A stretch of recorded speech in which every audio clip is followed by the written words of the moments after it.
اعوذ باللہ من الشیطان الرجیم بسم اللہ الرحمن الرحیم۔ السلام علیکم ناظرین، میں ہوں محمد ابراہیم اور آپ دیکھ رہے ہیں ہسٹوریکل ورلڈ اردو۔ معزز ناظرین، جب سے ارتغرل غازی ڈرامہ پی ٹی وی پر نشر ہوا ہے، سب کی زبانیں بالکل بے قابو اور قلم بالکل آزاد ہو گئی ہیں۔ ایسا لگتا ہے کہ اس دنیا میں اس کے سوا کوئی چیز باقی نہیں رہی۔ جس شخص کو بھی دیکھو، ہر کوئی اس ڈرامے کے خلاف بول رہا ہے اور اس کے خلاف طرح طرح کے فتوے دے رہا ہے کہ یہ ڈرامہ دیکھنا حرام ہے، یہ ناجائز ہے، اس میں یہ بات اس طرح ہے، وہ بات اس طرح ہے، وغیرہ وغیرہ۔ لیکن معزز ناظرین، ویڈیو شروع کرنے سے پہلے آپ تمام حضرات سے گزارش ہے کہ ہمارے چینل کو ضرور سبسکرائب کریں تاکہ ہماری آنے والی تمام ویڈیو آپ تک بر وقت پہنچتی رہیں۔ محترم ناظرین، پہلے ہم بات کرتے ہیں ارتغرل غازی رحمۃ اللہ علیہ کے بارے میں۔ تاریخ کے مطابق آپ 1188 عیسوی میں پیدا ہوئے اور 1280 یا 81 عیسوی میں آپ کی وفات ہوئی۔ آپ کا تعلق سلجوقی حکومت کے ماتحت قائی قبیلے سے تھا۔ آپ بہادر، نڈر اور دلیل جوان تھے۔ آپ کا نکاح سلطان علاء الدین کے ایک بعد کی بھتیجی حضرت حلیمہ سلطان رحمۃ اللہ علیہ سے ہوا۔ آپ کو سلطنت عثمانیہ کا بانی بھی کہا جاتا ہے۔ آپ کے والد کا نام سلیمان شاہ تھا جو کہ قائی قبیلے کے سردار تھے، اور آپ کے 3 بیٹے تھے۔ سلطنت عثمانیہ آپ کے بیٹے حضرت عثمان غازی رحمۃ اللہ علیہ کے نام سے قائم ہوئی، جو کہ 1299 عیسوی میں قائم ہوئی۔ لیکن معزز ناظرین، ہمارا جو اصل موضوع ہے وہ یہ ہے کہ جب سے ارتغرل غازی ڈرامہ پی ٹی وی پہ نشر ہوا ہے تو اکثر دیکھنے میں آ رہا ہے کہ ہر زبان بالکل بے قابو اور ہر قلم بالکل آزاد ہو گیا ہے۔ خواہ وہ عالم ہو یا جاہل، ہر کوئی اس کے خلاف فتوے دے رہا ہے کہ جی اس میں تو ویڈیوگرافی کی گئی ہے، نامحرم عورتوں کو دکھایا گیا ہے، اس میں میوزک کا استعمال کیا گیا ہے، اس کی تاریخ غلط ہے، ارتغرل کا تاریخ میں کوئی وجود ہی نہیں ملتا، وغیرہ وغیرہ۔ معزز ناظرین، جو لوگ ارتغرل غازی ڈرامے کے خلاف فتوے دے رہے ہیں، میں ان سے پوچھنا چاہوں گا کہ کیوں آج تک کسی نے پورن موویز کے خلاف فتویٰ نہیں دیا؟ کیوں آج تک کسی نے مارول اور ڈی سی کے خلاف فتویٰ نہیں دیا؟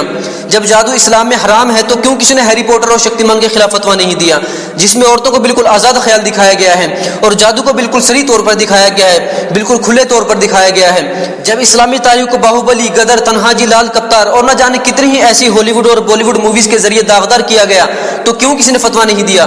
اس وقت کیوں سب کی زبانیں بالکل خاموش ہو گئی؟ کیوں سب کے قلموں نے حرکت کرنا بند کر دی؟ اس وقت آپ کا ایمان اور آپ کی فتوے کہاں جاتے ہیں؟ جب آپ کی فیس بک فرینڈ لسٹ لڑکیوں سے بھری ہوتی ہے اور آپ ان سے گپے لڑا رہے ہوتے ہیں، اس وقت آپ کا ایمان کہاں جاتا ہے؟ جب آپ کی موبائل گیلری آپ کی فوٹو سے بھری ہوتی ہے۔ مائک کے خلاف سب سے پہلے ہمارے مولوی نے فتویٰ دیا اور سب سے پہلے یہی لوگ مائک پر آ کر بیٹھے۔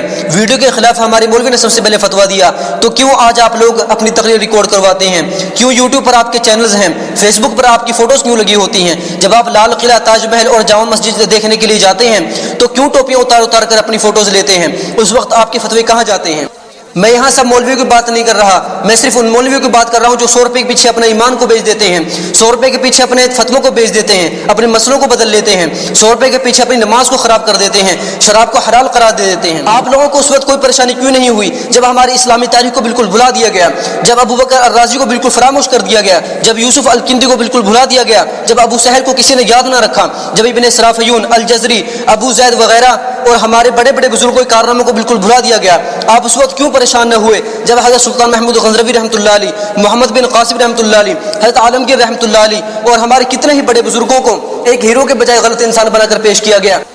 کیوں آپ کی راتوں کی نیند میں اس وقت خلل واقع نہ ہوا جب کمال اتا ترک، جسے سلطنت عثمانی کا خاتمہ کیا، اس کو ایک ہیرو بنا کر پیش کیا گیا؟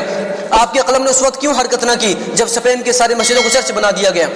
دراصل آپ کو پریشانی ارتغرل سے نہیں، اس کی تاریخ سے ہے، اس کے کارناموں سے ہے کہ کیوں لوگ اس سیریز کو دیکھ کر، اس ڈرامے کو دیکھ کر سیدھے راستہ اختیار کر رہے ہیں۔ آپ کو پریشانی ہے کہ جب آپ کے بادشاہ بالی ووڈ اور ہالی ووڈ اور نیٹ فلکس کے ذریعے اور ڈراموں کے ذریعے گھروں میں بدامنی پھیلا رہے ہیں، بچے اپنے ماں باپ کی بے ادبی کر رہے ہیں، تو کیوں اس ڈرامے نے گھروں کے اندر سکون بخشا؟ آپ کو پریشانی ہے کہ کیوں اس کے ذریعے والدین اور بچوں کے تعلقات بہتر ہوئے؟ آپ کو پریشانی ہے کہ کیوں اس کے ذریعے میاں بیوی کے تعلقات بہتر ہوئے؟ آپ کو یہ پریشانی ہے کہ لوگ اس کو دیکھ کر صحیح راستے پر آ جائیں گے تو آپ کے پیٹ بھرنا بند ہو جائیں گے۔ آج کسی کو بھی دیکھ لو، عالم ہو یا جاہل، ہر کوئی اس کے خلاف فتوے دے رہا۔ کوئی یہ نہیں سوچتا کہ اس سے کتنے فائدے ہیں، اس نے ہمارے گھروں کے اندر کتنا سکون بخشا، اس نے ہمیں کتنا فائدہ دیا، اس کے ہزارہ فائدے ہیں۔ ہم نے اس ڈرامے کی غلطیوں کو دیکھا، لغویات کو دیکھا، منفی اثرات کو دیکھا، لیکن ہم مثبت کی طرف نہیں گئے۔ ہم نے اس کی اچھائیوں کو نہیں دیکھا، ہم نے یہ نہیں دیکھا کہ اس نے ہمیں کتنا فائدہ دیا۔ بس میں آپ سے ہی درخواست کروں گا کہ دنیا پر آج سوشل میڈیا کی بادشاہت ہے، سوشل میڈیا کا راج ہے، فیس بک اور ٹویٹر کا راج ہے۔ اس کے ذریعے ہم مسلمانوں تک اپنی تاریخ پہنچا سکتے ہیں۔ اگر کتاب کی بات کرتے ہیں تو کتابوں کے ذریعے تاریخ پہنچائی جا سکتی ہے۔ آپ مجھے یہ بتائیں کہ آپ محمد بن قاسم رحمۃ اللہ علیہ، سلطان غزنوی رحمۃ اللہ علیہ، ٹیپو سلطان رحمۃ اللہ علیہ، بابر، سلطان علاء الدین خلجی رحمۃ اللہ علیہ اور دیگر بادشاہوں کے بارے میں آپ کتنا جانتے ہیں؟ ایشیا میں ہر 100 میں صرف 2 بندے کتاب پڑھتے ہیں. آپ کتنی تاریخ کتابوں کے ذریعے لوگوں تک پہنچا سکتے ہیں؟ اس سے پہلے آپ کو ارتغرل کے بارے میں کیا پتا تھا؟ اس سے پہلے آپ کو حلیمہ سلطان رحمۃ اللہ علیہ کے بارے میں کیا پتا تھا؟ اس سے پہلے آپ کو سلیمان شاہ کے بارے میں کیا پتا تھا؟ ساری دنیا سوشل میڈیا کے ذریعے فلموں اور ڈراموں کے ذریعے اپنے ہیروز کو نمایاں کر رہی ہے. ہمیں بھی سوشل میڈیا کے پلیٹ فارم پر آنے کی ضرورت ہے. ہمیں بھی اپنی تاریخ اپنے لوگوں تک پہنچانے کی ضرورت ہے. اور اگر آپ پھر بھی فتویٰ دیتے ہیں تو دیں، لیکن برائے مہربانی اپنا مسلح لوٹا اٹھائیں اور جو لوگ اس کام کو کر رہے ہیں انہیں کرنے دیں. آج نہ ہماری نوجوان نسل کو پتا ہے اور نہ ہمارے بچوں کو پتا ہے کہ ہم مسلمان کیوں ہیں. ہمیں یہ تک نہیں پتا کہ مسلمان کا مطلب کیا ہے، اسلام کا اصل مقصد کیا ہے، ہم نے اسلام کیوں قبول کیا، ہم مسلمان کیوں ہیں. اس لیے جب ہم کسی کو نماز کی دعوت دیتے ہیں، نماز پڑھنے کے لیے کہتے ہیں یا دین پر چلنے کا کہتے ہیں، تو وہ 2 یا 4 دن نماز پڑھتے ہیں اور پھر نماز کو چھوڑ دیتے ہیں. کوئی نوجوان اپنے چہرے پر داڑھی رکھنے کے لیے تیار نہیں، کوئی نبی کی سنت کو اختیار کرنے کے لیے تیار نہیں. کیوں؟ اس کی وجہ یہی ہے کہ ہمیں پتہ ہی نہیں کہ ہم مسلمان کیوں ہیں، کس کی عزت ہم نے کیسے کرنی ہے، نبی کا کیا مقام ہے، صحابہ کا کیا مقام ہے، ہمارے بزرگوں کا کیا مقام ہے، انہوں نے کس طرح اس دین کے لیے قربانیاں دی. بالی ووڈ اور ہالی ووڈ نے ہم سے ان کو بالکل بھلا دیا. اس ڈرامے کو دیکھنے کے بعد بہت کچھ سمجھ میں آیا، بہت کچھ سیکھا کہ جب ہمارے بزرگوں کو اتنی مشقتوں کا، اتنی مصیبتوں کا سامنا کرنا پڑا تو ہمارے نبی نے کتنی مصیبتوں کا سامنا کیا ہوگا، ہمارے صحابہ نے اس دین کو پھیلانے کے لیے کتنی مصیبتوں کا سامنا کیا ہوگا. انہوں نے کس طریقے سے ہجرتیں کی، کس طریقے سے اپنے گھروں کو چھوڑا، کس طریقے سے اپنے باغات کو چھوڑا، کس طریقے سے اپنے وطن کو چھوڑا، اپنے بیوی بچوں کو چھوڑ کر چلے گئے، اپنے ماں باپ کو چھوڑ کر چلے گئے. ہم نے نبی کی عزت کیسے کرنی ہے، صحابہ کی عزت کیسے کرنی ہے، اپنے بزرگوں کا ادب کیسے کرنا ہے. میں یہ نہیں کہتا کہ اس ڈرامے کو دیکھو، میں 1000 بار کہوں گا کہ مت دیکھو، لیکن برائے مہربانی اس کے خلاف اپنی زبانوں کو قابو میں رکھو، اپنی قلم کی حرکت کو ختم کر دو. اس نے مسلمانوں کو وہ دیا جس سے مسلمان پچھلے 200 سال سے محروم تھے. اس ڈرامے نے ان کو ہیروز دیے.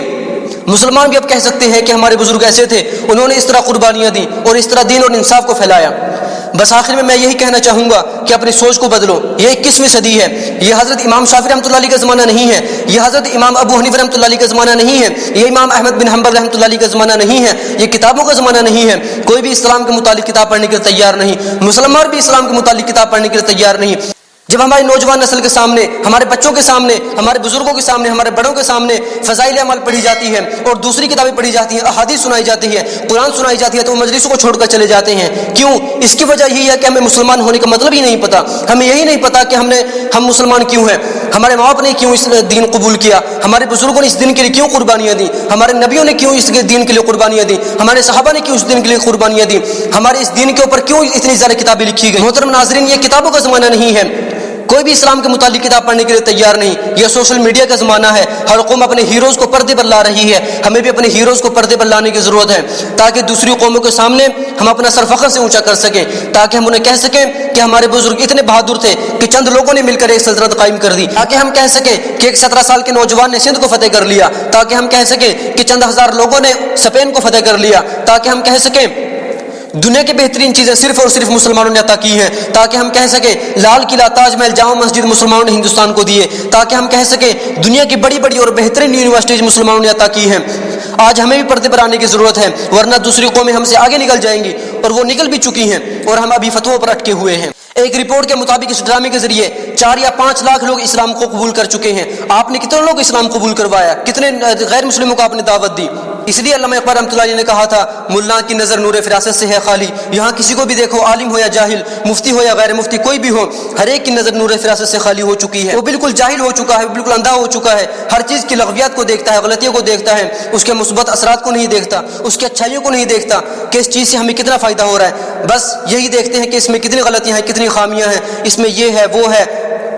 لیکن ہم یہ نہیں دیکھتے کہ ہمارے گھروں کے اندر کتنی فحش باتیں ہیں، ہم اپنے گھروں کے اندر کیا کر رہے ہیں. ہم اپنی بیوی بچوں کے ساتھ بیٹھ کر فحش فلمیں دیکھتے ہیں، فحش چیزیں دیکھتے ہیں، ہمیں ان سے کوئی پریشانی نہیں ہوتی. لیکن جب کوئی ایک اچھی چیز، ایک اسلامی تاریخ ہمارے سامنے آتی ہے تو ہمارا ایمان کا جذبہ جاگ جاتا ہے اور ہم یہ کہتے ہیں یہ دیکھنا ناجائز ہے، اس میں یہ کیا گیا، اس میں وہ کیا گیا. لیکن ہم یہ نہیں دیکھتے، ہم بازاروں میں جا کر کتنی عورتوں کو دیکھتے ہیں، ہم اپنے موبائل میں کتنی عورتوں کو دیکھتے ہیں، ہم سنیما ہال میں جا کر کتنی عورتوں کو دیکھتے ہیں. محترم ناظرین، اگر آپ برداشت نہیں کر سکتے تو کم سے کم آپ خاموش رہیں، اپنی زبانوں کو قابو میں رکھیں، اپنے قلم کی حرکت کو ختم کر دیں، اپنے قلم کی حرکت کو بالکل بند کر دیں، اور جو لوگ اس کام کو کر رہے ہیں انہیں کرنے دیں. تو محترم ناظرین، میری آپ سب سے ہی درخواست ہے کہ یہ سوشل میڈیا کا راج ہے، جو ان کاموں کر رہے ہیں انہیں کرنے دیں. ہمارے ہیروز پردے پر آ رہے ہیں تو انہیں آنے دیں، تاکہ دوسرے لوگوں تک ہماری تاریخ پہنچے، دوسرے لوگ بھی ہمیں جانیں کہ مسلمان کیا ہیں، انہوں نے کس طریقے سے کام. محترم ناظرین، سخت الفاظ کے لیے معذرت چاہوں گا. اگر کسی کو میری ویڈیو بری لگی ہو یا کسی کے دل کو ٹھیس پہنچی ہو تو میں آپ سے معافی چاہتا ہوں، معافی کا طلبگار ہوں. برائے مہربانی مجھے معاف کیجیے گا. ویڈیو پسند آنے کی صورت میں لائک کیجیے, اپنے دوستوں کے ساتھ شیئر کیجیے اور ہمارے چینل کو سبسکرائب کرنا نہ بھولیں. خدا حافظ.